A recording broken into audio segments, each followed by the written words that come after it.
Hello students, आप सभी को आपके अपने channel conceptual history with Ritesh में एक बार पुनः स्वागत है। और यह वीडियो सब सभी के लिए बहुत ही ज़्यादा इंपॉर्टेंट हेल्पफुल होने वाला, ठीक है। तो वीडियो को पूरा अंत तक देखिएगा। चैनल में नए होंगे तो जरूर से सब्सक्राइब कर लीजिएगा, ताकि फ्रेंड्स इसके अलावा जितने भी वीडियो चाहें वो सारा कुछ आप लोग देख पाएँ, ठीक है।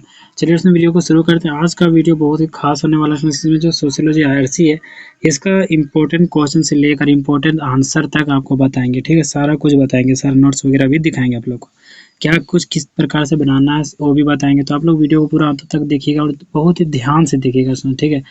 इस वीडियो को जितना ही ध्यान से देखेंगे, कल का एग्जाम आप लोग का यानी कि सोशियोलॉजी आईआरसी का एग्जाम उतना ही बढ़िया से जाने वाला है। तो चलिए देखिए, सबसे पहले इंपॉर्टेंट क्वेश्चन के बात करें। देखिए 6 क्वेश्चन हम बताएं, आपका 9 क्वेश्चन आएगा, ठीक है। तो 6 क्वेश्चन बताएं, 9 क्वेश्चन आएगा। तो इसमें से कोई ऐसा भी क्वेश्चन है जो 2 ठो डिवाइड होके आएगा, ठीक है। तो देखिए कौन सा हो सकता है वैसा। देखिए पहला तो समाजशास्त्र को परिभाषित कीजिए हो गया, उसके प्रकृति और विषय क्षेत्र के बारे में हो गया। तो पहले पूछ देगा समाजशास्त्र को परिभाषित कीजिए, अलग ही पूछ देगा, और उसके विषय क्षेत्र को अलग पूछ देगा, उसके प्रकृति के बारे में अलग पूछ सकता है। तो इस प्रकार से आप लोग को एक क्वेश्चन 3 बार किया जा सकता है, ठीक है। अगला समाजशास्त्र अन्य सामाजिक विज्ञानों से किस प्रकार अंतर संबंधित है। तो एक क्वेश्चन पक्का आएंगे, यानी जितने भी क्वेश्चन है 6 क्वेश्चन वही सारे आएंगे, ठीक है। जितना भी घुमा फिरा के दे यही सारे देंगे।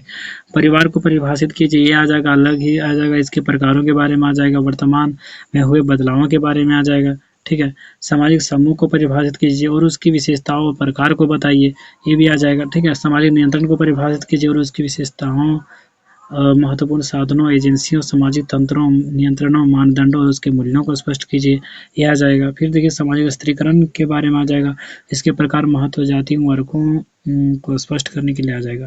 ठीक है। इंग्लिश वालों के लिए भी यहाँ स्पेशल सुविधा है, ठीक है। Define sociology, explain it's nature and scope, explain how sociology is interrelated with other social sciences, define family and explain there characteristics, types and present change. तो ये सारा कुछ आप लोग को पढ़ लेना। देखिए सोशल ग्रुप के बारे में, explain there characteristics and types के बारे में हो रहा है बात। यहाँ define social control and it's important characteristics, means and agencies, clarify social systems, controls, norms and its values to it। तो ये सारा कुछ आप लोग को रहेंगे क्वेश्चन में। देखिए अगला लास्ट क्वेश्चन है, what do understand by social stratification, explains types, importance, castes and classes. देखिए यहाँ जाति एवं वर्ग के बारे में पूछा जा रहा है, ठीक है। जाति अलग ही पूछ देगा आपको, जाति को परिभाषित कीजिए, वर्ग को अलग ही पूछ देगा। तो आप लोग इस प्रकार से तैयारी करना। तो इसका आंसर हम अभी दिखाएंगे, ठीक है। चलिए देखते हैं, उस पीडीएफ में चलते हैं और इस सारे के बारे में जानते हैं, ठीक है। देखिए सबसे पहली बात है ये कि सबसे पहले वाला जो क्वेश्चन था आप लोग का, क्वेश्चन नंबर 1, उसका आंसर ये है, ठीक है। देखिए अब समाजशास्त्र मानव समाज का अध्ययन, ये सामाजिक विज्ञान की एक शाखा है जो मानव सामाजिक संरचना और गतिविधियों से संबंधित जानकारी को प्रस्तुत करने और उनका विकास करने के लिए अनुभवजन्य विवेचन और समालोचनात्मक विश्लेषण की विभिन्न पद्धतियों का उपयोग करता है। अक्सर जिसका ध्येय सामाजिक कल्याण के अनुसरण में ऐसे ज्ञान को लागू करना होता है। समाजशास्त्र की विषय वस्तु की विस्तार आगे आमने सामने होने वाले संपर्क सूक्ष्म स्तर से लेकर व्यापक तौर पर समाज के वृहद स्तर तक है। तो ये सारा कुछ क्या हुआ, आपका समाज शास्त्र का परिभाषा हो गया, ठीक है। समाज शास्त्र मानव समाज का अध्ययन है, तो ये आपका हो गया। अगला देखते हैं। सेकंड नंबर आपका क्वेश्चन था स्टूडेंट्स की समाजशास्त्र अन्य विज्ञानों से किस प्रकार संबंधित है। तो इसके ये वाले पीडीएफ में चल आ गया। देखिए यहाँ पर क्या कुछ, ठीक है। समाजशास्त्र का विषय क्षेत्र एवं अन्य सामाजिक विज्ञानों से इसके संबंध। तो इसमें देखिए क्या बोला जा रहा है, ठीक है। समाजशास्त्रीय अध्ययन का विषय क्षेत्र अत्यधिक विस्तृत है, जो एक दुकानदार एवं ग्राहक के मध्य, एक दो मित्रों के बीच, अध्यापक और विद्यार्थी के बीच तथा परिवार के सदस्यों के बीच कई अंतरक्रिया विश्लेषण पर केंद्रित हो सकता है। इसी तरह यह राष्ट्रीय मुद्दों जैसे सरकारी नीतियों का, आदिवासी जनसंख्या के वनों पर अधिकार के प्रभाव, या बेरोजगारी, या जातीय संघर्ष, या ग्रामीण, ये सारा मतलब बता रहा है कि समाजशास्त्र किस किस मामला से रिलेटेड हो सकता है, ठीक है। बेरोजगारी से हो सकता है, जातीय संघर्ष से हो सकता है, ग्रामीण कर्जों को अपना केंद्र बिंदु बना सकता है, अथवा वैश्विक सामाजिक प्रक्रियाएं जैसे इलेक्ट्रॉनिक माध्यम का नौजवानों पर प्रभाव, या नए लचील श्रम कानूनों का श्रमिकों पर प्रभाव, या विदेशी विश्वविद्यालयों के आगमन का देश की शिक्षा प्रणाली पर प्रभाव की जांच कर सकता है। इस तरह समाजशास्त्र विषय से परिभाषित नहीं होता कि क्या अध्ययन अर्थात परिवार या व्यापार संघ, ठीक है। अगला डिफरेंस क्या बोला जा रहा है, अथवा गाँव करता है। अभी तो इससे परिभाषित होता है कि एक चुना हुआ क्षेत्र इसके द्वारा किसी प्रकार अध्ययन किया जाता है। ऐसा नहीं है कि सिर्फ समाज का ही अध्ययन होता है, सो ठीक है। इसमें जो है वो समाज से जुड़े विभिन्न तत्वों का अध्ययन होता है, जैसे बेरोजगारी वगैरह के बारे में भी, ठीक है।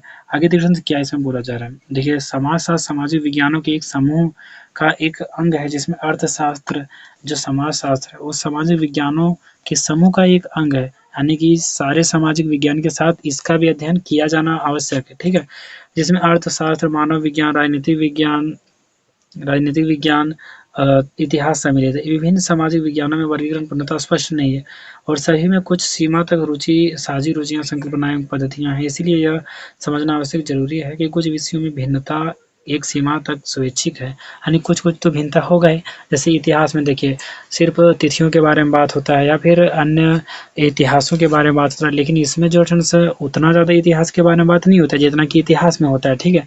ये जो समाज शास्त्र इसमें थोड़ा सा इतिहास के बारे में भी बात होता है, लेकिन सारा इतिहास ही नहीं होता है, ठीक है। समाज से रिलेटेड इतिहास के बारे में बात होता है, ठीक है। आगे डिफरेंस क्या है, देखिए इसका कठोरता से पालन नहीं होना चाहिए। सामाजिक विज्ञानों को पृथक करना विभिन्नताओं को अतिरंजित करना और समानताओं को ढकने जैसा होगा, यानी कि लगभग सारा मैच करता है ये, ठीक है। समाज में जैसे मान लीजिए कोई आज़ाद हो गया, ठीक है, हमारा समाज आज़ाद हो गया, अंग्रेजों से आज़ाद हो गया, तो फिर कैसे आज़ाद हो गया, ये तो एक प्रश्न उठ रहा है ना। तो कैसे आज़ाद हो गया इसके बारे में जानेंगे समाजशास्त्र में, तो पता चलो इतिहास का पाठ है, ठीक है। इस तरह से हो गया। अब देखिए बेरोजगारी की समस्या को देखेंगे समाज में, तो उसमें कैसे ठीक हो सकता है, कैसे ठीक होगा, वो तो अर्थशास्त्र का पाठ हो गया। तो इस तरह से एक दूसरे से सारा संबंधित है, ठीक है। ये सारा लिखना है आप लोग को। देखिए उदाहरण के लिए बता रहा है कि राजनीतिक विज्ञानी अथवा अर्थशास्त्र के विशेषज्ञों की भूमिका और उनके राजनीतिक प्रभाव, तो परिवार के समाजशास्त्र के बिना अर्थव्यवस्था या लिंग पर आधारित संविभाजन का अध्ययन किस प्रकार करेगा। तो इस प्रकार से देखिए समाजशास्त्र एवं अर्थशास्त्र के बारे में क्या होता है। अर्थशास्त्र किस प्रकार अलग है अर्थशास्त्र से या फिर जुड़ा हुआ है, ठीक है। देखिए अर्थशास्त्र वस्तुओं और सेवाओं के उत्पादन एवं बंटवारे का अध्ययन करता है। शास्त्रीय आर्थिक उपागम पूर्णतः आर्थिक चरों के अंतर संबंधों को प्रदर्शित करता है। मांग एवं पूर्ति का संबंध, कीमत, आगत, मुद्रा प्रभाव और निर्गत का अनुपात, और इसी प्रकार अन्य परंपरागत अर्थशास्त्र के अध्ययन का केंद्र आर्थिक क्रियाकलाप की सीमित सीमा तक रहा है। विशेषतः किसी एक समाज में अपर्याप्त वस्तुओं एवं सेवाओं का बंटवारा वे अर्थशास्त्र जो राजनीतिक आर्थिक उपागम से प्रभावित है। आर्थिक क्रियाकलापों को स्वामित्व के रूप में उत्पादन के साधनों के साथ यानी कि बता रहा कि अर्थशास्त्र क्या क्या करता है। अब देखते हैं कि ये क्या करता है, सोशियोलॉजी क्या करता है, ये समाजशास्त्र क्या करता है। समाजशास्त्री उपागम आर्थिक व्यवहार को मूल्यों, सामाजिक मानकों, व्यवहारों एवं हितों के विस्तृत परिप्रेक्ष्य में देखता है। निगमित क्षेत्र के प्रबंधक इस तथ्य से परिचित है विज्ञापन उद्योग में भारी निवेश का प्रत्यक्ष संबंध उपभोग के ढंग एवं जीवन शैली को नव आवरण प्रदान की जरूरत से है। तो मतलब कि एक तरह से कह सकते हैं अर्थशास्त्र के अंदर की प्रवृत्तियां जैसे नारीवादी अर्थशास्त्र लिंग को समाज के केंद्रीय संगठनकारी सिद्धांत की भांति प्रस्तुत कर इसकी सीमा को विस्तार प्रदान करना चाहते हैं। तो ये सारा असल से एक तरह से हो सकता है कि जो अर्थशास्त्र के बारे में हम जो बताएं कि जैसे बेरोजगारी की समस्या हो गया, ठीक है, उसके बारे में समाज में देखते हैं तो समाज शास्त्र का एक पार्ट हो गया। तो अब देखेंगे कि वो उसको ठीक कैसे किया जा सकता है, वो हो गया अर्थशास्त्र का पार्ट। इस तरह से दोनों संबंधित है, उसी भाग को आप लोग को लिख देना है। बाकी यहाँ पर बहुत सारा कुछ लिखा हुआ सेंस, ठीक है। आप लोग के लिए बहुत सारा बुक खरीदे थे हम, आप लोग को बताए भी थे, ठीक है, कि आप लोग प्राइवेट ग्रुप में ज्वाइन कीजिए और उसका जो जितना भी फीस हम लेते हैं उससे बुक से ही खरीदते हैं आप लोग के, और लास्ट सेमेस्टर में फ्री रहेगा आप लोग का, ठीक है, क्योंकि फिर हमको खरीदना नहीं रहेगा। और एमए के लिए तो मेरे पास ऑलरेडी बुक्स हैं, तो आप लोग के लिए कोई दिक्कत की बात नहीं है, ठीक है। अब देखिए क्या है समाजशास्त्र में राजनीतिक विज्ञान में क्या अंतर है। देखिए जैसा कि अर्थशास्त्र में है वैसा ही समाजशास्त्र और राजनीतिक विज्ञान के बीच भी पद्धतियों और उपागमों की परस्पर अंतःक्रिया की अधिकता है। परंपरागत राजनीतिक विज्ञान मुख्य रूप से दो तत्वों पर केंद्रित है, राजनीतिक सिद्धांत और सरकारी प्रशासन। देखिए राजनीतिक विज्ञान किस पर पूरा तरह से एकदम आधारित था या केंद्रित था, तो राजनीतिक सिद्धांत पर यानी कि पॉलिटिकल थ्योरी और सरकारी प्रशासन पर, ठीक है। दोनों में से किसी भी शाखा में राजनीतिक व्यवहार गहनता से सम्मिलित नहीं है, यानी कि दोनों में से किसी में भी राजनीतिक व्यवहार गहनता से सम्मिलित नहीं है। प्रायः सैद्धांतिक भाग में प्लेटो से लेकर मार्क्स तक के सरकार संबंधी विचारों को केंद्र बिंदु बनाया गया है, जबकि प्रशासनिक अंग का केंद्र बिंदु सरकार के वास्तविक संचालन की अपेक्षा इसका औपचारिक ढांचा रहा है। तो देखिए यहाँ मार्क्स बोला जा रहा है, मार्क्स जो बोला जा रहा है, मार्क्स जो है सो किससे रिलेटेड है, समाज शास्त्र से रिलेटेड है, ठीक है। और वही राजनीतिक विज्ञान के बारे में भी बोले तो आप लोग समझ सकते हैं, समाज शास्त्री अगर राजनीतिक विज्ञान के बारे में बोले और उनका चर्चा हो रहा है राजनीतिक विज्ञान में, तो दोनों एक दूसरे से संबंधित है कि नहीं, तो दोनों एक दूसरे से संबंधित है, ठीक है। क्योंकि समाजशास्त्री राजनीतिक विज्ञान के बारे में बता रहे हैं, तो समाजशास्त्र और राजनीतिक विज्ञान दोनों सेम हो गया एक तरह से, ठीक है। आगे देखिए इसके बारे में और भी बहुत कुछ लिखा हुआ है। समाजशास्त्र समाज के समस्त पक्षों का अध्ययन करता है, जबकि परंपरागत राजनीति विज्ञान शक्ति के औपचारिक संगठन के साकार के रूप में अध्ययन तक ही सीमित रहा। यानी कि जो राजनीतिक विज्ञान होता है सिर्फ राजनीति के बारे में ही ध्यान देता है और समाज के बारे में ध्यान नहीं देता। लेकिन समाजशास्त्र जो समाज के साथ साथ राजनीति, समाज में चल रहे राजनीति को भी ध्यान में रखता है, ठीक है। इस तरह से आप लोग को लिखना है। आगे देखिए क्या है यहाँ पर, तो देखिए समाजशास्त्र में इतिहास का संबंध, तो इतिहासकार एक ढंग से नियमानुसार का अध्ययन करते हैं, जबकि समाजशास्त्र समकालीन समय या कुछ ही पहले के अतीत में अधिक रुचि लेते हैं। देखिए इतिहास में जो है सो बहुत पहले का इतिहास हम लोग पढ़ते हैं, लेकिन समाजशास्त्र में क्या होता है, समाजशास्त्र में समकालीन यानी कि उसी समय का, सिर्फ उसी समय के बारे में हम लोग जानते हैं या फिर पढ़ते हैं, ठीक है। और ज़्यादा पहले का बात नहीं पढ़ते हैं, कुछ ही पहले का। हम देखिए इतिहासकार पहले वास्तविक घटनाओं के चित्रण में एवं घटनाओं की वास्तविकता स्थापित करने में संतुष्ट होते थे, जबकि समाजशास्त्र में असामयिक संबंधों को स्थापित करने पर ध्यान केंद्रित है। इतिहास ठोस विवरणों का अध्ययन करता है, जबकि समाजशास्त्री ठोस वास्तविकताओं से सार निकालकर उनका वर्गीकरण एवं सामान्यीकरण करता है, ठीक है। तो ये आप लोग को क्लियर हो गया। देखिए समाजशास्त्र एवं मनोविज्ञान, तो मनोविज्ञान को सामान्यतः व्यवहार के विज्ञान की तरह परिभाषित किया जाता है। इसका संबंध मुख्यतः व्यक्ति से है। यह उसकी बौद्धिकता एवं सीखने की प्रवृत्ति, तंत्रिका प्रणाली एवं प्रतिक्रिया का समय, प्रेरणाओं एवं याददाश्त, आशाओं और डर में रुचि रखता है। तो ये सारा कौन कौन किस चीज़ में रुचि रखता है, मनोविज्ञान रखता है। और समाजशास्त्र क्या करता है, देखिए समाजशास्त्र समाज में संगठित व्यवहार को जानने का प्रयत्न करता है और उस मतलब यानी कि जो है सो डर का अध्ययन कौन करता है, मनुष्य के अंदर जो डर उत्पन्न होता है उसका अध्ययन करता है मनोविज्ञान।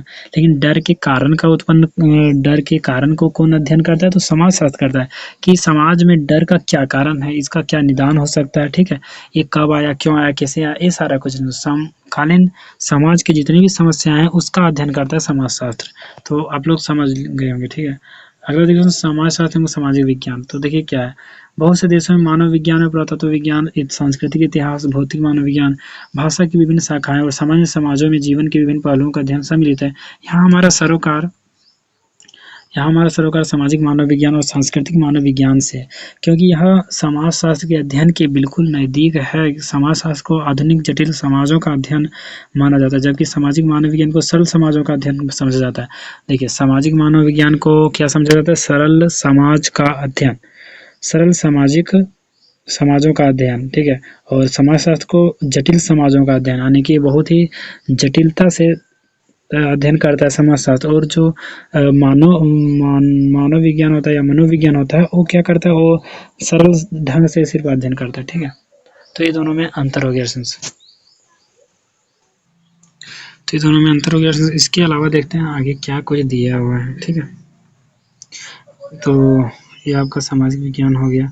हमने पहले देखा कि प्रत्येक विषय का अपना इतिहास अथवा जीवनी होता है, ठीक है। आगे देखते हैं इधर आकर। तो हमने पहले देखा कि प्रत्येक विषय का अपना इतिहास अथवा जीवनी होती है। सामाजिक मानव विज्ञान पश्चिम में उस समय विकसित हुआ जब यह माना जाता था कि पश्चिमी शिक्षित सामाजिक मानव विज्ञानियों ने गैर यूरोपियन समाजों का अध्ययन किया, जो सामान्यतः विजातीय, राशिष्ट, यानी कि ये तब शुरू हुआ जब उधर यूनानी तरफ यानी कि पश्चिमी देशों में, ये मतलब पश्चिमी देशों से ही लगभग शुरू हुआ है, ठीक है। जब समाज का अध्ययन वहाँ लगभग कुछ होने लगा, सामाजिक मानव विज्ञान से ही इसका शुरुआत हो गया, ठीक है। तो ये सारा कुछ आगे देखिए क्या कुछ है, स्पेशल चीज दिया होगा तो देखते हैं।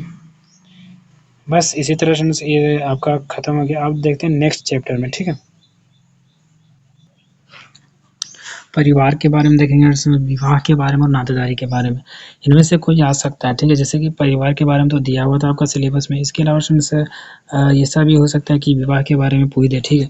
तो देख लेते हैं। देखिए, शायद परिवार जैसे कोई दूसरी नैसर्गिक सामाजिक संस्था नहीं है। सामाजिक संस्था है परिवार, क्या एक सामाजिक संस्था। अक्सर हम ये सोचते हैं कि सभी परिवार हमारे परिवारों जैसे अर्थात हर और परिवेश एक जैसा है, किंतु वास्तव में प्रत्येक परिवार का वातावरण अलग-अलग होता है। कोई और सामाजिक संस्था इतनी व्यापक और अपरिवर्तनीय नहीं दिखती।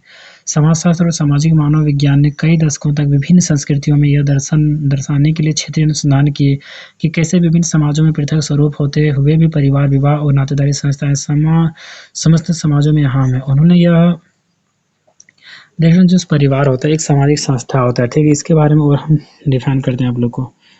इसकी परिभाषा के बारे में पूछ देगा तो आप लोग को बताना पड़ेगा कि परिवार एक सामाजिक संस्था है, ठीक है। देखिए और क्या है, तो इसका जो कितने प्रकार हैं उसको देखते हैं। देखिए, परिवार के स्वरूपों में परिवर्तन, कैसे परिवर्तन आया, तो ठीक है। भारत में एक मुख्य बहस मूल परिवार से संयुक्त परिवार की तरफ परिवर्तन के विषय में है। हमने पहले भी देखा है कि समाजशास्त्र कैसे सामान्य बौद्धिक प्रभावों पर प्रश्न उत्पन्न करता है। तथ्य यह है कि भारत में मूल परिवार पहले से ही विशेष रूप से अभावग्रस्त जातियों और वर्गों में सदैव उपस्थित रहे हैं। समाजशास्त्री एम शाह का कथन है कि स्वतंत्रता के बाद भारत में संयुक्त परिवार में निरंतर वृद्धि हुई है, ठीक है। संयुक्त परिवार कहते हैं किसको है, तो देखिए सारा जो दादा हो गया, दादी हो गई और चाचा चाची, सारा सब लोग मिलकर रहते हैं तो उसको संयुक्त परिवार कहते हैं, ठीक है। और एकल परिवार किसको कहते हैं, एक हो गया एक बेटा या बेटी हो गया और उसका माँ और बाप, बस ये हो गया आपका एकल परिवार। और आगे देखते हैं क्या है, भारत में निरंतर वृद्धि हुई। उनके अनुसार इसका मुख्य कारक था भारत में औसत आयु में वृद्धि होना। पुरुषों की आयु में यह वृद्धि 1941 से 50 से 81-85 के दौरान ये सारा ठीक है। तो आप लोग को ज़्यादा उस पर ध्यान नहीं देना, इधर देख लीजिए। बाकी परिवार अन्य सामाजिक क्षेत्रों में पारिवारिक बर्तनों से संबंधित होते हैं, तो ये होते ही हैं। देखिए हालांकि इस परिवर्तन का भी यह भी अर्थ नहीं है कि पिछले मानक और संरचना पूरी तरह नष्ट हो गई। परिवर्तन और निरंतरता सहवर्ती होते हैं। चलिए आगे देखते हैं, परिवार किस तरह लिंगवादी मतलब कहने का मतलब कहीं मात्र सत्तात्मक है, कहीं पितृ सत्तात्मक है, ठीक है। यानी कि पितरात्मक है, कहीं मात्रात्मक है। जिस प्रकार से उसका घर का गार्जियन मतलब कि जैसा जगह होगा, इस मान्यता के आधार पर लड़का वृद्धावस्था में अभिभावकों की देखभाल करेगा, लड़की विवाह उपरांत दूसरे घर चली जाएगी। परिवारों में लड़कों पर अपेक्षाकृत अधिक धन खर्च किया जाने लगा, ठीक है। और जीव विज्ञान की स्थिति के बावजूद कि लड़कियों के जीवित रहने के अवसर अधिक होते हैं, पर भारत में कम आयु वर्ग में लड़कियों की मृत्यु दर लड़कों से कहीं अधिक थी। ये हो गया था क्योंकि लड़कियों को कोई नहीं बचाना चाहता था। सब लोग सोचता था ना कि मेरा जो लड़का रहेगा वही तो बुढ़ापे में काम देगा, इसीलिए, ठीक है। देखिए, विवाह संस्था ऐतिहासिक रूप से अनेक समाजों में विवाह के व्यापक विभिन्न रूप पाए जाते हैं। यह अनेक तरह के कार्य निष्पादन के लिए भी जाना जाता है। वास्तव में विवाह साथी की खोज का तरीका कई विस्मयकारी साधनों और प्रथाओं को प्रकट करता है। तो शादी जो है, विवाह जो है सो आप लोगों को पता ही है, ठीक है। परिवार आप लोगों को पता चल गया, संयुक्त परिवार होता है और एकल परिवार होता है, और विवाह के बारे में पता चल गया साथ ही साथ। इस वीडियो में देखें सामाजिक समूह एवं समाज के बारे में, ठीक है। सामाजिक समूह किसको कहते हैं इसके बारे में तो देखिए क्या है, समाजशास्त्र मानव के सामाजिक जीवन पर चर्चा करता है। समाजशास्त्र किस पर चर्चा करता है, तो सामाजिक जीवन पर चर्चा करता है। मानवीय जीवन की एक पारिभाषिक विशेषता यह है कि मनुष्य परस्पर अंतःक्रिया करता है, संवाद करता है और सामाजिक सामूहिकता को बनाता भी है। समाजशास्त्र का तुलनात्मक और ऐतिहासिक दृष्टिकोण दो स्पष्ट हानिरहित तथ्यों को हमारे समक्ष प्रस्तुत करता है। पहला यह है कि प्रत्येक समाज में, चाहे वह प्राचीन या सामंती अथवा आधुनिक हो, एशियन या यूरोपियन या अफ्रीकन हो, मानवीय समूह और सामूहिकताएं विद्यमान रहती हैं। दूसरा यह है कि विभिन्न समाजों में समूहों और सामूहिकताओं के प्रकार अलग अलग होते हैं। देखिए समाज में जो है सो समूह तो होता है, जैसे ग्रुप हो गया, ठीक, जैसे कहीं का बजरंग दल हो गया या फिर कोई भी दल हो गया, मान लीजिए कोई और दल हो गया, ठीक है। तो क्या है, एक सामाजिक समूह हो गया, ठीक है। तो देखिए आगे क्या है, यह जरूरी नहीं है कि किसी भी प्रकार से एकत्र लोग एक सामाजिक समूह बनाए। समूह केवल लोगों का जमावड़ा होता है जो एक समय में एक ही जगह पर इकट्ठे होते हैं, किंतु उनका आपस में कोई निश्चित संबंध नहीं। उदाहरण के लिए एक रेलवे स्टेशन या हवाई अड्डे, तो ये क्या हो गया आपका, देखिए बस स्टॉप पर प्रतीक्षा करते यात्री सिनेमा दर्शक समूह को प्राय अर्ध समूह का नाम दिया जाता है। देखिए बस स्टैंड में बहुत सारे लोग खड़े रहते हैं तो क्या वो सामाजिक समूह हो गया क्या? नहीं, उसको अर्ध सामाजिक समूह बोलेंगे, ठीक है। अब एक अर्ध समूह एक समूह अथवा संयोजन होता है जिसमें संरचना अथवा संगठन का अभाव होता है और जिसके सदस्य समूह के अस्तित्व के प्रति अनभिज्ञ या कम जागरूक होते हैं, एक दूसरे के प्रति जानते भी नहीं है, ठीक है। कौन जानता है रेलवे स्टेशन के बाहर में? किसी को नहीं पता। परिस्थिति समूहों, सामाजिक वर्गों, भीड़, आयु एवं लिंग समूहों को अर्ध समूह के उदाहरणों के रूप में देखा जा सकता है। जैसा कि ये उदाहरण प्रदर्शित करते हैं, अर्ध समूह समय और विशेष दशाओं में सामाजिक समूह बन सकते हैं। उदाहरणार्थ यह संभव है कि विशेष सामाजिक वर्ग या जाति अथवा समुदाय से संबंधित व्यक्ति एक सामाजिक संगठन की भांति संगठित न हो, उनमें अभी एक हम की भावना का अभाव हो, परंतु वर्ग और जाति ने समय परिवर्तन के साथ राजनीतिक दलों को जन्म दिया है। उसी तरह भारत के विभिन्न समुदाय के लोगों ने दीर्घकालीन उपनिवेश विरोधी संघर्ष के साथ साथ अपनी पहचान एक सामूहिकता और एक समूह के रूप में विकसित किया। तो ये सारा उसमें आप लोग को देखना। देखिए सामाजिक समूह के कम से कम निम्न विशेषताएं, तो क्या क्या विशेषता है, ठीक है। इन अंतःक्रियाओं का स्थिर प्रतिमान, अन्य सदस्यों के साथ एक सी पहचान बनाने, साझी रुचि मतलब एक दूसरे को साझा करना, ठीक है। इसके अलावा इधर देखते हैं सामान्य मानकों और मूल्यों को अपनाना, यानी कि सेम टू सेम होना, यानी कि जो भी करेगा सारे लोग करेंगे, वो सामाजिक समूह हो गया।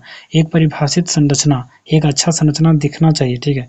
निरंतरता के लिए दीर्घ स्थायी अंतःक्रिया, तो निरंतरता के लिए दीर्घ स्थायी अंतःक्रिया भी होना चाहिए उनके अंदर।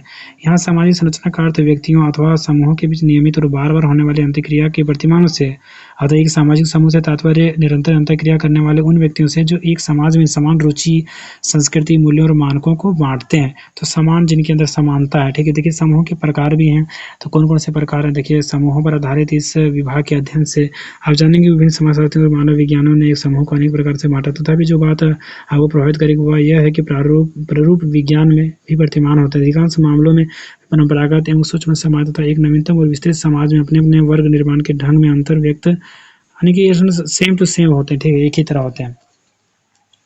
आगे देखिए क्या है, तो प्राथमिक और द्वितीयक सामाजिक समूह। तो यहाँ सामाजिक समूह में बांट दिया गया कि प्राथमिक समूह, सामाजिक समूह, द्वितीयक सामाजिक समूह। तो ये क्या होते हैं? देखिए वे सभी समूह जिनसे हम संबंधित होते हैं हमारे लिए समान महत्व के नहीं होते हैं। कुछ समूह हमारे जीवन के विभिन्न पक्षों पर प्रभाव डालते हैं और हमें दूसरों के व्यक्तिगत साहचर्य में लाते हैं। प्राथमिक समूह का अर्थ लोगों के एक छोटे समूह से है। देखिए प्राथमिक समूह का मतलब हो गया एक छोटा समूह के बारे में, जो घनिष्ठ से आमने सामने के मेल मिलाप और सहयोग द्वारा संगठित होते हैं। प्राथमिक समूह के सदस्यों में परस्पर संबंधित होने की भावना होती है, यानी कि एक दूसरे से पूरा एकदम रिलेटेड रहते हैं, ठीक है। ग्राम परिवार और मित्रों के समूह प्राथमिक समूह के उदाहरण। देखिए ग्राम परिवार और मित्रों का जो समूह होता है वो प्राथमिक समूह होता है। इसके बारे में क्वेश्चन दे देगा प्राथमिक समूह किसको कहते हैं, तो आप लोग को लिखना पड़ेगा। द्वितीयक समूह के बारे में देखते हैं अपेक्षाकृत बड़े होते हैं। द्वितीयक समूह जो होता है सो बड़ा होता है, अपेक्षाकृत बड़ा होता है और इनमें औपचारिक एवं अवैयक्तिक संबंध होते हैं। प्राथमिक समूह व्यक्ति उन्मुख है, किंतु द्वितीयक समूह लक्ष्य उन्मुख होते हैं, लक्ष्य के अनुसार होता है, ठीक है। जैसे विद्यालय हो गया, सारा को पैसा कमाना है तो सारे लोग टीचर्स के रूप में गए, सारे स्टूडेंट्स को पढ़ना है तो सारा मतलब कि पढ़ने के लिए गए, ठीक है। अस्पताल सारे को इलाज करना है, करवाना है, इसलिए मतलब कि अपने लक्ष्य के लिए गए ना। सरकारी कार्यालय, छात्र संघ आदि द्वितीयक समूह के उदाहरण है। तो आप लोग को समझ में आ गया। आगे देखिए समुदाय एवं समाज अथवा संघ। तो समुदाय के बारे में आप लोग को नहीं पता होगा तो हम इसके बारे में बता देते हैं। नए आधुनिक और शहरी जीवन में पुराने परंपरागत और कृषक जीवन के लिए सामाजिक संबंधों एवं जीवन शैली के आधार पर तुलना करने का विचार शास्त्रीय समाजशास्त्रियों के लेखन की तरफ ले जाता है। इस समुदाय के बारे में आ भी सकता है, नहीं भी आ सकता, बट बताते हैं, ठीक है। समुदाय का अर्थ उन मानव संबंधों से है जो अत्यधिक व्यक्तिगत, घनिष्ठ एवं चिरस्थायी होते हैं, जहाँ एक व्यक्ति की भागीदारी सच्चे मित्रों अथवा एक संगठित समूह में चाहे ही परिवार जितनी नहीं परंतु अहम होती है। तो आप लोग को समझ में आएगा तो ठीक है, ये सिलेबस में भी नहीं दिया हुआ है, ठीक है, बट कोई बात नहीं। देखिए अंतर समूह एवं बाह्य समूह। पहला हो गया आपका क्या हो गया, प्राथमिक समूह और द्वितीयक समूह। अब हो जाएगा अंतर समूह एवं बाह्य समूह। तो इसके बारे में देखेंगे। संबंधित होने की भावना अंतर समूह को पहचान देती है। यह भावना हमें या हम को उन्हें अथवा वे से पृथक करती है। एक स्कूल में पढ़ने वाले बच्चे उस स्कूल में नहीं पढ़ने वाले बच्चों के विरुद्ध एक अंतर समूह का निर्माण कर सकते हैं। जैसे कि बोलिए, जैसे कि ऐसा सोच सकते हैं आप लोग, ठीक है। देखिए जैसे कि कोई बच्चा आपके गांव का, तो वो आपके समूह के अंदर हो गया वो अंतर समूह हो गया आपके लिए वो अंतर समूह का हो गया, ठीक है।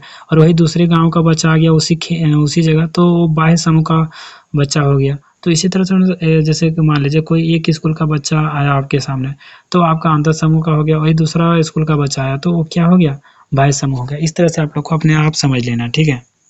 ये देखिए अगला संदर्भ समूह। संदर्भ समूह क्या होता है, तो देखिए किसी भी समूह के लोगों के लिए सदैव अन्य ऐसे समूह होते हैं जिनको वे अपने आदर्श भांति देखते हैं और उनकी तरह बनना चाहते हैं। संदर्भ समूह मतलब जो आदर्श वे समूह जिनकी जीवन शैली को अपनाते हैं संदर्भ समूह कहलाते हैं, ठीक है। तो कोई आदर्श समूह होते हैं, ठीक है। कोई बढ़िया समूह होते हैं, जैसे ये ब्राह्मण लोगों को यहाँ पर हमारे गांव तरफ माना जाता है आदर्श समूह, उनका देखा देखी किया जाता है, ठीक है। वो बढ़िया होते हैं, उनका आचरण बढ़िया होता है, वो कभी भी किसी से गलत बात नहीं बोलते हैं, बढ़िया होता है, ठीक है, बिल्कुल मेरी तरह। तो वो जो है वो आदर्श समूह के रूप में कार्य करते हैं, तो वो क्या हो गया, एक संदर्भ समूह हो गया। अगला समवयस्क समूह। समवयस्क समूह नाम से ही पता चल रहा है, लेकिन बता ही देते हैं, ठीक है।